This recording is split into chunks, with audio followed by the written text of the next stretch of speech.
So Nanny Di is going into meltdown because I can see from her notes, not that I've looked to see what her top films of the year are, but she has notes that look remarkably unstructured. We're like naughty schoolgirls in the thing.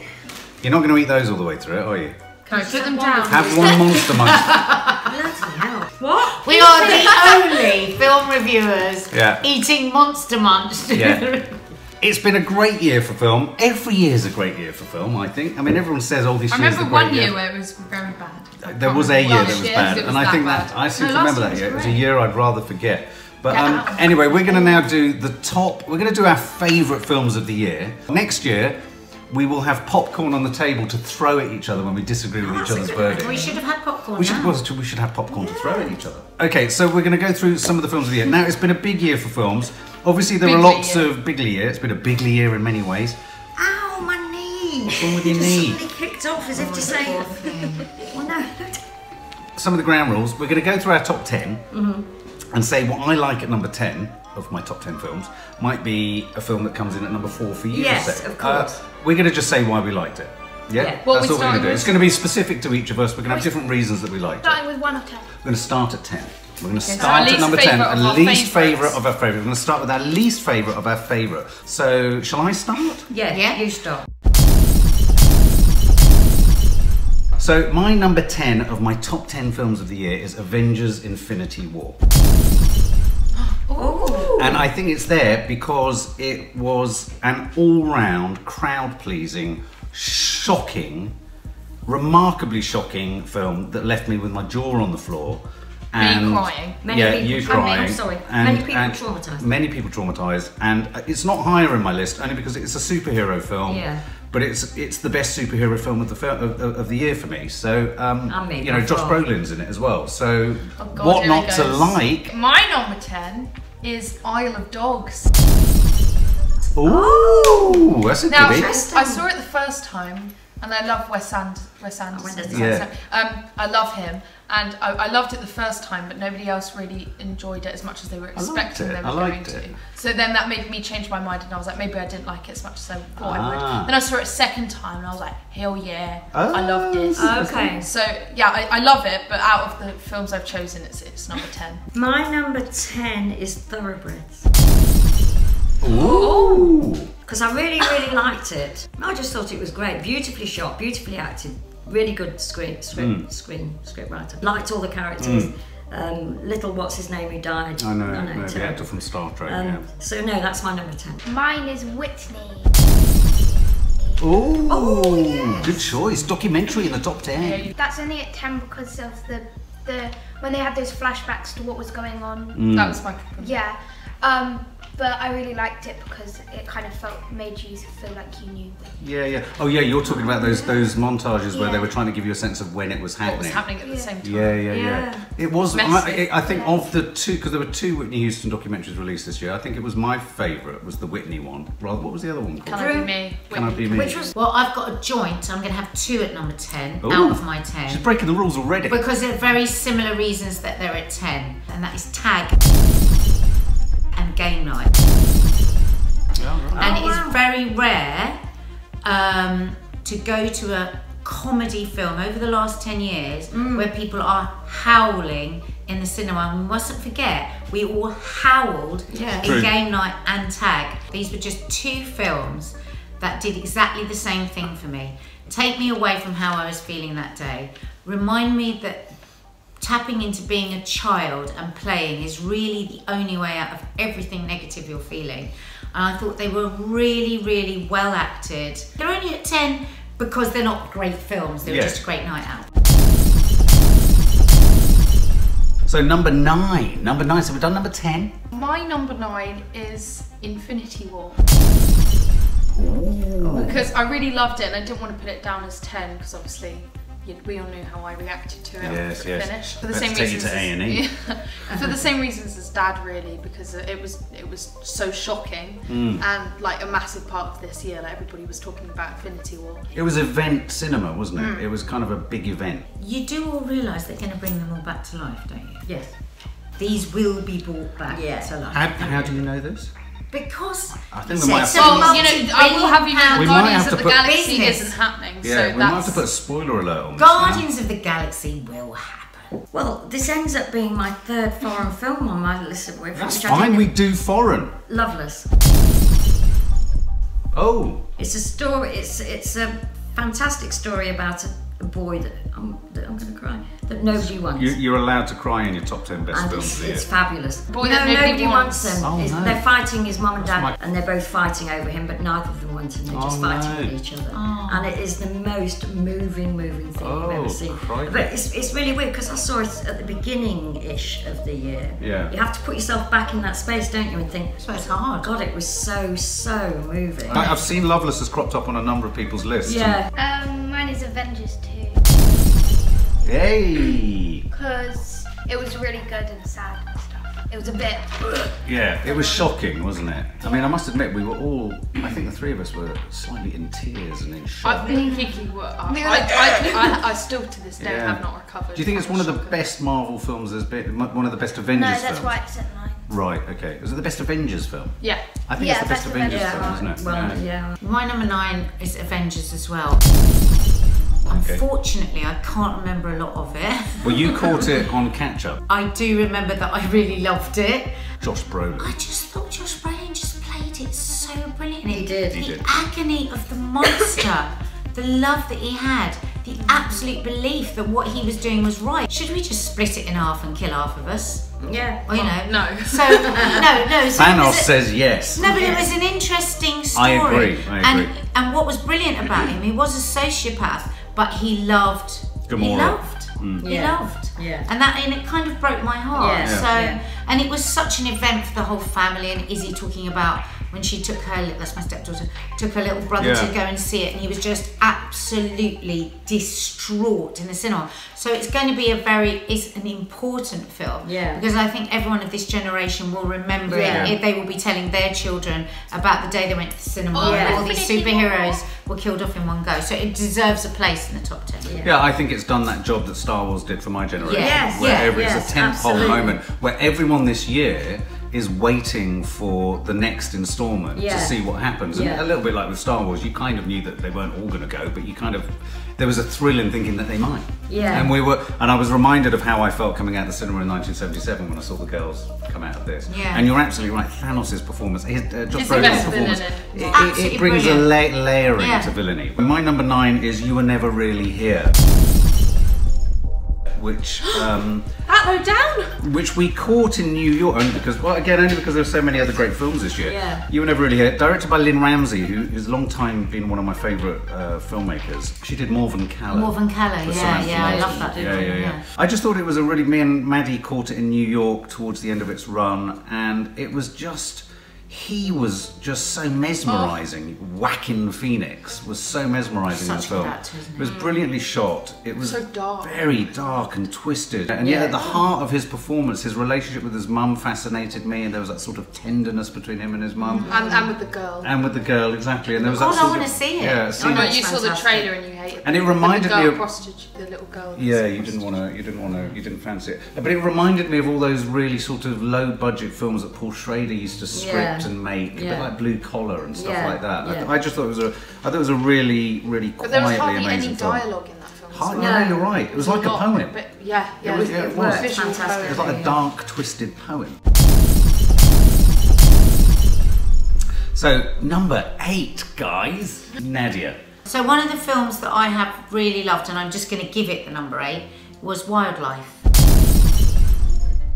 Oh, okay. Yes. And it was a creeper on me, Wildlife. We had the kids with us. They were the only kids in the cinema, and probably the only kids in the country that would sit and watch them, Yeah, because absolutely. it's very slow and languid. I just think it was just the most brilliant study of the human condition, and for me it was just about who we love and how we love, and how easy it is for relationships to break down, and then everything like dominoes to just collapse after it. So Based on one of my favourite writers. well, being fascinated by the human condition. I loved that it was this director, this young actor who directed Paul Dano.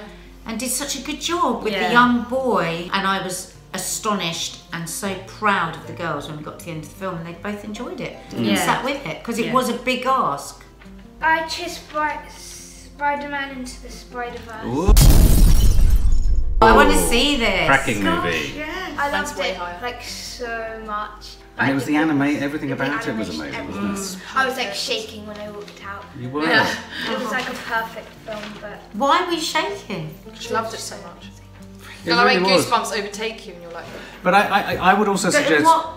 You've all said this, but I don't really know why. Really like the worded. animation and It's the so plot. extraordinary. It was just because it was so like nothing you've ever seen before. It's like a It new was so art clever form. to mix Wow. Yeah. like proper animation with comic books. So like they had all the strips by the head, like when they have the thoughts, it's the thought bubbles. Okay. And like when they would fall, it was like boom or like wham, like following. It was so got to clever. see this film. And the Yeah, animation. it is extraordinary. Well, and also I was going to say, I think it might have really resonated with them both because I think the story was so about your age. You know, it's about who are you? Are you unique? Are you one of a kind? Or are there many of you all going through similar things in different ways? And that's what I thought was so clever about it as a story. And he was a really real I character. Yeah. loved the Yeah. main character. Yeah, I did He too. was really honest to our generation. Like, he Right. was exactly what we're He was like. speaking what you were Like saying. even with Spider-Man: Homecoming with Tom Holland, Yeah. he was a bit perfected. It was a bit of a perfected That's teenage interesting. boy. So my 8th film is OG, Ooh. which me and Dad saw when we were in New York, Tribeca Film Festival, which I thought was absolutely amazing. Which Starring was Jeffrey Wright. Jeffrey Wright, and it was all shot in a real prison cell, and all the other actors in it were real inmates. Yeah, it was remarkable. And so he acted all of these scenes in like real prisons with like proper criminals who were inmates. really good actors. Yeah. Really good actors. And I really liked how simple they kept the storyline. Yeah, yeah. It was all set in the prison, and it was just basically his conflict on whether he was coming up to his day when he was going to be leaving the prison. That's right. And he wasn't sure if he wanted to because he built like this kind of these friendships, Oh. and he was kind of not popular, but he was respected. He was there. Did he have a sense of And- belonging, maybe? Yeah, and he didn't really have much outside of the prison, so he Oh. kind of was torn between wanting to leave and wanted to help this young boy because he was serving the same amount of time he did, which is like 27 years, and the real actor, the young boy, is actually serving that Yeah, and he's still in there. So he's discovered he's a remarkable actor and he's in prison. for another 27 years. No. Yeah. So Directed they're documentaries playing before. characters, they're not playing themselves, Playing they're acting. They're acting, but they're amazing. Yeah. They're like the young boy in it, who's going to be serving 27 years, was so like he has a full-on scene. He's crying in a prison cell. I mean, he was just absolutely extraordinary. It's not been released. We're still waiting for it to even pop up somewhere. no. It just hasn't. I don't know if it's still waiting to be picked up or what. I really want to see that. My number 8 would be Hereditary, the horror film starring didn't like that one. Toni Collette. I thought it I'm was. surprised it's that low down. Well, I thought it was incredibly experimental in its own way. A lot of people will have gone to this and expected shock horror, and a lot of the reviews came back a little bit sort of average because a lot of people were saying, "Oh, this wasn't quite the horror film I was expecting." No. It did lose its way towards the end. I didn't think, but I think most horror films do lose their way towards the end. But Even Get Out did. its creation of atmosphere and I thought Toni Collette was remarkable in it. I thought the boy, what's the name of the actor? Alex Wolff. Alex Wolff, he was That's the phenomenal. name of his brother. Gabriel Byrne was brilliant, and the girl who sadly has probably the most dramatic "what the f" moment in cinema this year. Yes, God, yeah, that was absolutely. shocking. This film has to feature on a top 10, if not just for that moment. Yeah. But I thought it Because was. they really made you believe she was going to be a main character. Yeah, absolutely. Yeah. And I love films that just throw you off Spanner in the your works. kind of course. Yeah. So I thought it was really, really clever, subtle in many ways horror film. First Reformed, Oh, I still want to see that. which is Schrader's beautifully measured and shot and everything as you would expect from him. Ethan Hawke. Yeah. Ethan. Ethan. Ethan Hawke. And the whole thing of loss of faith, really, I suppose, which is Schrader's story. Yeah, but what's great about the film is it sounds like it could be quite dry, but it becomes a sort of almost Taxi Driver set in a church. Yeah, exactly. And it's just like, Jesus Christ. Yeah, I mean, it the sort end of builds and builds and builds. And it's quite remarkably like, whoa. I really want to see it. Yeah. Well, that's a good choice. Beautifully measured and Beautifully looks shot. gorgeous. Yeah. Number 7 is Disobedience for me. Oh God, yes. Wait, which one is that? Disobedience is the one. It's about the gay couple, 2 women who are gay, and it's set within the Jewish community in North London. It stars Rachel Weisz and Rachel McAdams. I want to see that so badly. I went into this film not dreading it because of its subject matter, but just thinking, okay, I kind of thought I knew what I was going to get. Yeah. Sort of art house film with kind of, you know, and I was, words can't even express how blown away I was by the 2 lead actresses, and what a remarkable exploration and tender exploration of a lesbian relationship on screen, and then set within a Jewish community that one thinks one has a sense of, but one never has. And of course, so it was a very interesting watch, and it was a very rewarding watch. It was a 300 as well, wasn't it? Yeah, so the actor was amazing. Yeah. Just a brilliant. It's not particularly cinematic, but it was brilliantly acted, and I know Nadia will just absolutely love it. Absolutely love it. My number 7 is Hereditary. Hey, so not too far behind mine. No, not too far. I thought it was a really clever horror film. It was really unique. Yeah. In the way, it wasn't what I was expecting at all. From the trailer, I got a completely different sense of the film. Yeah. And obviously, I thought the little girl in it was going to be the main character, and then she got her head chopped off in the first. I love that. I love it when a film completely wrong sticks. Yeah. But I did think that it lost its way at the end when it went for more of the supernatural thing that all horror films go for. Yeah. I mean, the ending still scared me. Like, I'm still like, oh my god. Yeah. It's just it got too much. A bit ridiculous, wasn't it? Yeah, and because. And it was all in a treehouse. Yeah, I think the ending annoyed me so much because. The rest of the film had been so clever, yeah, I agree, and unique in the way that it was scaring us, that I felt like they could have kept it clever until the end, and it's like it was a bit lazy, and they just threw in all the normal stuff. I think that's probably my favourite horror of the year. Yeah. Number 7 is Phantom Thread.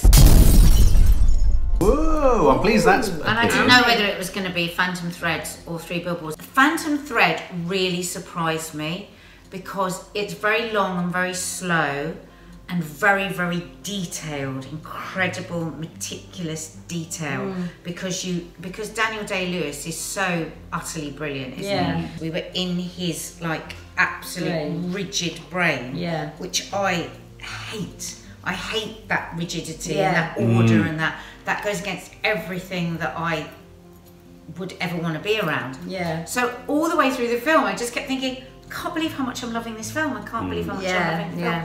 I loved, it was funny, 2 fashion films this year because Alexander McQueen as well, but I just loved being in this like, artist's world and him being such an utterly vile person. And yet you were just utterly intrigued by him. So, and it was beautifully shot. Beautifully shot, beautifully directed, beautifully everything. Yeah. So Kiki, number 7? Oh, Deadpool 2. Oh, good. I forgot Deadpool 2. I love Deadpool disqualified. 2. Well, we count on Kiki to include. Well done, Kiki. I loved that. I was laughing we watched that so much when I watched it. So good. It's like I wasn't bored at all in it. It was so funny. It was very funny.